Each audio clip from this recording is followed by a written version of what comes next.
அற்பிதாமலை நடுவின் உள்ளே அற்புதாதி என்ற புலியவன் அசுர பசி பசி பசித்த வெறியுடன் வேட்டையாடிட திரிந்தது.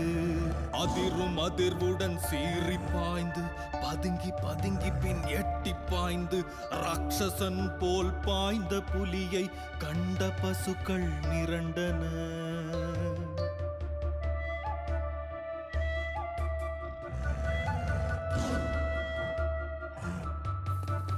நாச்சியம்மை என்ற பசுதன் கன்று குட்டியை நினைவில் கொண்டு துரத்தி வருகின்ற புலியை கண்டு தப்பி ஓடிட துடித்தது.